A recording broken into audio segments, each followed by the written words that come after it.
Well, I have to tell you that when I get up every morning, the reason I am inspired, or I think we'll say expired. Welcome to Choices with Jeanette. I'm Jeanette Harris, and thank you all so much for watching Choices with Jeanette. I'm here with the infamous Martha Turner. Good morning. Good morning. How are you? I'm terrific today. I know. You're just such a pillar in Houston. Oh, thank you so much. I appreciate you saying that, but I've just been here a long time. But you've been here a long time, and you've been doing some great things. I hear of people that you help get houses, and your signs are everywhere. You've just been doing some fantastic God work. has blessed me, and I've been for 31 years selling homes, but I don't call it selling homes. I call it working with people. And it's a people business, and you have to understand their needs and their wants, because people don't buy what they need, they buy what they want. So I try to do a lot of listening, and that's very important when you're working with people. Because without the people, I wouldn't have a job. But I can tell you that keeping those around you inspired about what they do and how they love their job goes out, and that goes to every customer that we touch.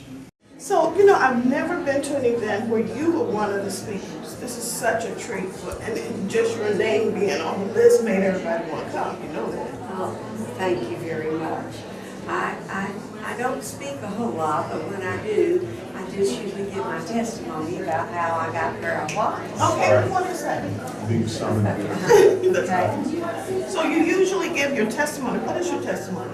Well, it's my testimony about how I got where I was, how many steps around the world that I had to go to end up where I am now, how many jobs I've had, teaching school, having a wig shop at one time, Really? selling world books door to door. Good training. Good training, that's right. Wow. So you're here today to speak into the lives of women. What do you hope they hear from you? Encouragement. One of the greatest fears that I see for a lot of people, women or men, whomever, is the word fear. And fear shouldn't even be in our vocabulary, because there is no such thing as fear. No one ever fails, but the person who fails is the person that doesn't ever try. And what I want to express to these women is to keep trying, keep going. When one door closes, another door opens, and do not let the people around you say, "Oh, I just can't believe you're going to try that. You mean you're going to do this?" I just close my ears and I look forward and I ask God to guide me. Wow. And you said God twice, so that has been your guidance. That's right. That's right. All the way through. On my bedside table, I have a stack of books about good news, about positive thoughts. And when I put those in my heart and in my mind, and I get to that first meeting, that explodes to those people who are around me. And I want you to know, I try every time that I meet someone, invariably, anyone, whether you know them or whether you don't know them, they're going to say, "Oh, how are you?" I pause and I say, "I'm terrific."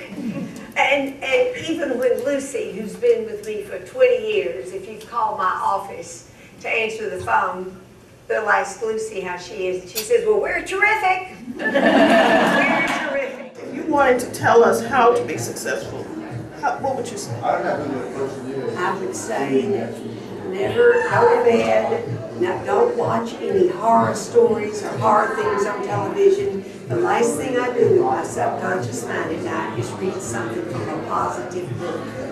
And once you fill your subconscious mind with that, then you're going to have thoughts about that all night long. And when you wake up in the morning, no matter how you feel, confess with your mouth and believe with your heart that it's going to be a terrific day, because it is the day that God has made, and you're alive in it.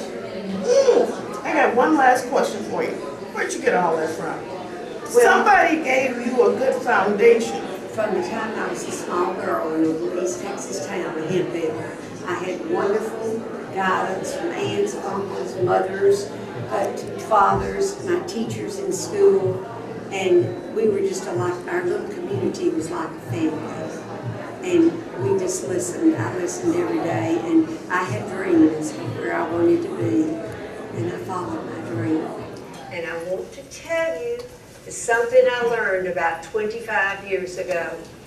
I enhance and I encourage all of my people, whether they're employees or independent contractors, to be a part of the planning of what the next year is going to be. We gather together. I say no suggestion will be taken lightly. No suggestion costs too much money. And when you get a group together and dream and think about going forward, you cannot believe what happens with the synergy. And you know what happens? We believe we can make it happen, and we make it happen. How did you never give up? How did you just stay with it? Because 31 years.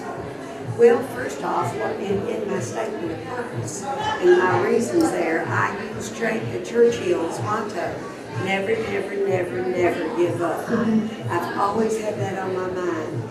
And I can tell you one thing, if you've ever sold anything door to door, you knock on the door and the door gets slammed in your face. That's a very good, as a young person training. So you know what? They didn't need what I had. They just didn't know they needed it. So I'm going to the next person. You have to program yourself. It's not the people to you. It's how they feel about themselves. That's how they treat you. Wow. I'm taking that. Thank you so much. Thank you for having me.